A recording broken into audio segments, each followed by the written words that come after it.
نہیں کیسر جان، غلط ہے، بالکل غلط ہے۔ ہاں، آزمائش بے بس کا کیا آزمائش؟ آزمائش تو طاقت کا آزمائش ہوتا ہے، آزمائش تو اختیار کا آزمائش ہوتا ہے، آزمائش تو دولت کا آزمائش ہوتا ہے۔ آزماتا تو اس کو ایک قدرت جس کو دیتا ہے، جس کے پاس نہیں ہے اس کا کیا آزمائش بھائی؟ ابھی وہ دیکھتا ہے کہ وہ اس آزمائش میں ہمارا فرمانبرداری کر رہے یا کوئی جواز بنا رہا ہے۔ دیکھو میرے بھائی، اللہ کو تو کوئی انکار نہیں کرتا ہے، اللہ کو کوئی انکار نہیں کرتا، اس کے آگے ایک بہانہ بناتا ہے، ایک جواز بناتا ہے اپنے لیے۔ ابھی ہم تم کو اس کا مثال دے، جیسے وہ قوم نہیں تھا جس کو بولا کہ تم فلان دن میں مچھلی نہیں پکڑو، لیکن اس دن میں مچھلی بہت ہوتا تھا۔ پھر وہ قوم اس نے کیا کیا، وہ گڑھے بنایا کہ اس دن میں مچھلی جمع ہو جائے، پھر اگلے دن جا کر اس کو پکڑے۔ اس کو بولتا ہے جواز، اللہ کا حکم کا آگے اپنا ایک اور راستہ نکالنا۔ ابھی ادھر یہ تمہارا بھی کچھ لوگ ایسا ہی اپنے لیے جواز بنا رہے ہیں، ایک راستہ تلاش کر رہے ہیں۔ کیا کرتا ہے؟ تم بولتا ہے ہم کو تنخواہ دے، بولتا ہے نہیں ہم تم کو راشن دے گا، تمہارا حق نہیں دے گا، تم کو بھیک دے گا۔ اس کو بولتا ہے جواز، اس کو بولتا ہے نافرمانی۔ تم کو ابھی بھی قصہ سمجھ میں نہیں آیا یار؟ کیسے جان بہت سادہ آدمی ہے۔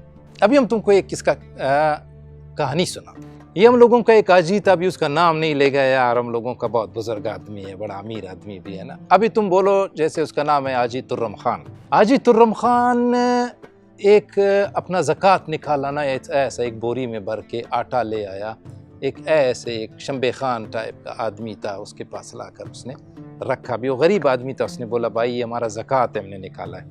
بولا حاجی صاحب بس اللہ تم کو بہت دے وے، برکت دے وے، دعا کیا اس کے لیے۔ حاجی صاحب نے بولا کہ بس شمبے خان یہ تمہارا بوری ہو گیا، یہ تمہارا حق ہے، ابھی ہم تم کو اس سے زیادہ دینا چاہتا ہے۔ اس نے بولا وہ کیسا؟ بولا یہ بوری ہم پر بیچو۔ بولتا بھائی تمہارا چیزیں لے جاؤ، بیچنا کیا؟ بولا نہیں نہیں نہیں، یہ ہم نے تمہارے لیے نکالا اپنا زکوٰۃ سے، یہ تمہارا ہے، تم آگے ہمارے اوپر بیچو۔ ہم بولتا ہے کہ تم 2 بوری کا تمہارے پاس پیسہ آ جائے، کوئی اور کام میں لگاؤ یار۔ اس نے بولا حاجی صاحب جیسا تمہارا مرضی۔ اس نے کہا بس اپنا طرف سے قیمت لگائے بوری کا، سمجھو 100 روپے، اس کو 200 روپے جیب میں ڈالا، بوری اٹھا کے گھر لے آیا۔ ابھی کیسر جان، ابھی تم سمجھے گا کہ حاجی ترم خان کتنا اچھا آدمی ہے نا۔ شمبے خان نے بھی یہی سمجھا۔ ابھی وہ جب بوری لایا اپنا گھر میں، اس کو کھولا، اس میں سے 5 لاکھ روپے باہر نکالا۔ یہ اس کا زکوٰۃ نکلا تھا 5 لاکھ، اس نے ڈالا آٹے کا بوری میں، سمجھ گیا نا؟ اس کو لے جا کے اس نے دیا، اور اس کو واپس اپنا زکوٰۃ بھی نکالا، واپس بھی لے آیا۔ ابھی یہ اس کو بولتا ہے اللہ کا حکم کا آگے اپنا ایک راستہ نکالا، ہاں جواز اس کو بولتا ہے۔ کیسر جان ابھی ادھر تمہارا کچھ لوگ جو ہے نا ایسا ایسا جواز نکال رہے ہیں۔ ایسا ہی ایک ترم خان ادھر اور بھی تھا، اس کے پاس ہم گیا، بیڑ بکریاں لے کر گیا، 3-4 اس نے منگوایا تھا۔ بولتا ہے بھائی حالات خراب ہے، کاروبار کا، ہمارا فیکٹری بند، ہمارا چیز بند، بیماری ہے۔ اس نے اس کو خیرات کرنا تھا، بھائی ٹائٹ خیرات کیا، ادھر دے کے پکایا، لوگوں کو ادھر ادھر بلایا، بٹھایا، کھانا بھی دیا۔ ابھی ادھر اس کا ڈرائیور ہے، وہ رو رہا تھا، بولتا ہے ہم کو تنخواہ نہیں دیا جی صاحب نے۔ اس کا جو گھر میں کام کرنے والا عورت تھا، اس نے بولا ہم کو تنخواہ نہیں دیا۔ اس کا بورچی تھا، اس نے بولا ہم کو تنخواہ نہیں دیا۔ یہ سب اپنا اپنا تنخواہ پہ رو رہا ہے۔ بولتا ہے جی صاحب، بولتا ہے بھائی ہم تم کو تمہارا گھر کا راشن دے گا، ہم سے تنخواہ نہیں مانگو۔ اس نے بولا بھائی ہمارا فلاں مسئلہ ہے۔ بولا یہ قرضہ لے، تنخواہ نہیں ہے۔ کیوں؟ کیونکہ بولتا ہے ہمارے اوپر بھی وقت آیا ہے، ہمارا فیکٹری بند ہے، ہمارا کاروبار بند ہے، ہمارا فلان بند ہے۔ ابھی اللہ ایک وقت لے کر آ گیا، صحیح ہے نا؟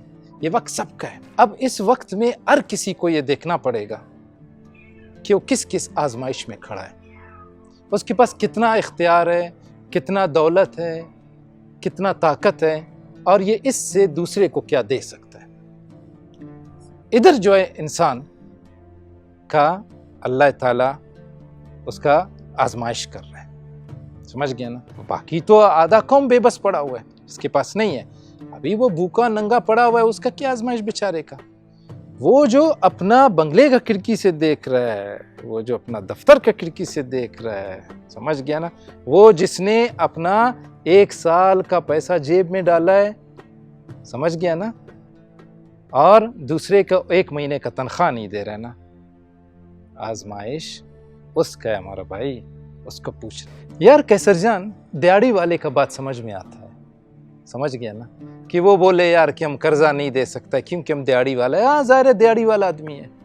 ہم کو یہ جو تمہارا یہ ٹھیکیدار ہے، یہ جو تمہارا کارخانہ دار ہے، یہ جو تمہارا بڑا بڑا افسر ہے، یہ جو تمہارا فیکٹری والا ہے، سمجھ گیا نا، کاروبار والا ہے، اس کا بات ہمارا سمجھ میں نہیں آتا ہے. تم 2 مہینے میں اتنا غریب ہو گیا، تم 2 مہینے میں اتنا کنگال ہو گیا کہ تم آدمیوں کو دھکیل رہے.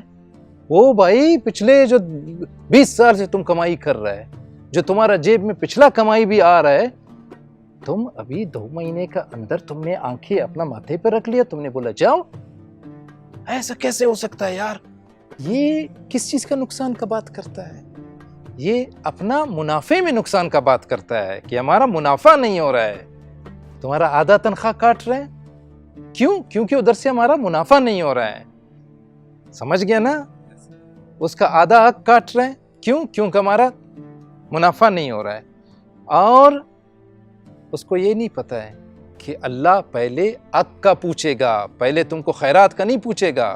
بھائی جان پہلے حق کا حساب ہوگا، پہلا حساب حق کا ہوگا، دوسرا تمہارے سے خیرات. کیونکہ خیرات تو تمہارا ثواب کا اوپر ہے، تمہارا اپنے نیکی کا اوپر ہے، حق تمہارا ذمہ داری ہے.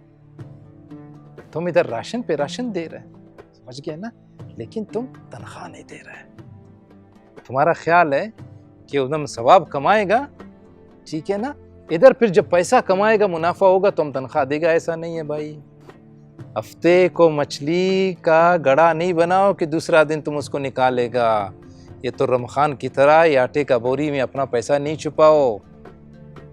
اللہ تعالیٰ جو ہے نا، یہ ٹی وی کا کیمرہ نہیں ہے جس سے تم چھپائے گا، یا کوئی بیچارہ نہیں ہے کہ جس کا دروازے کے باہر کھڑا ہے سیدھا سیدھا تم کو دیکھ رہا ہے، سمجھ گیا، اور تمہارا حساب بھی لکھ رہا ہے. تمہارے پاس قانون بھی ہے، ٹھیک ہے، تمہارے پاس اختیار بھی ہے، تمہارے پاس تم بول بھی سکتا ہے کہ جاؤ، تم کو کون روکتا ہے؟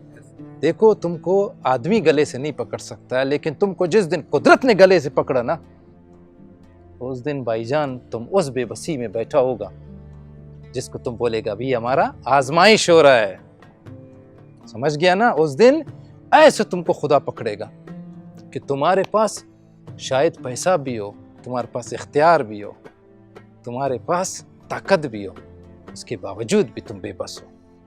اس جگہ پہ تم پھر بولنا کہ آزمائش کیا ہوتا ہے. کیسر جان ابھی ایک اور مثال تم کو دے. ابھی 2 ڈاکٹر ہیں. ایک ڈاکٹر ہے جو اس آزمائش پہ پورا اتر رہا ہے، وہ اس بیماری کا علاج میں اپنا جان دے رہا ہے. اور ایک ڈاکٹر ہے جو دوسرے کا جان کا پرواہ نہیں کرتا، بولتا ہے پہلے ہمارا فیس پورا کرو. دیکھو ایک ہی اختیار میں 2 آزمائش ہیں. ابھی زندگی کے ہر جگہ پہ تم آدمی کو بٹھاؤ نا، ایسے ہی وہ نظر آتا ہے کہ وہ کرتا ہے، حکم مانتا ہے یا جواز دیتا ہے. تم وکیل کے پاس جاؤ، تم پولیس والے کے پاس جاؤ، تم افسر کے پاس جاؤ، سمجھ گیا نا، تم کارخانے والے کے پاس جاؤ، تم اختیار والے کسی بھی دولت مند والے، کسی بھی طاقت والے کے پاس جاؤ، سمجھ گیا نا. یہ ہے، تم تپڑ مار سکتا ہے، تم نہیں مارتا ہے، یہ ہے تمہارا آزمائش. جس کا پاس نہیں ہے اس کا کیا ہے؟ تو کچھ بھی نہیں ہے. آزمائش تو اس نائی کا بھی ہوتا ہے بھائی جس کا ایک کاریگر ہے اور وہ اس کا پیسہ کاٹتا ہے.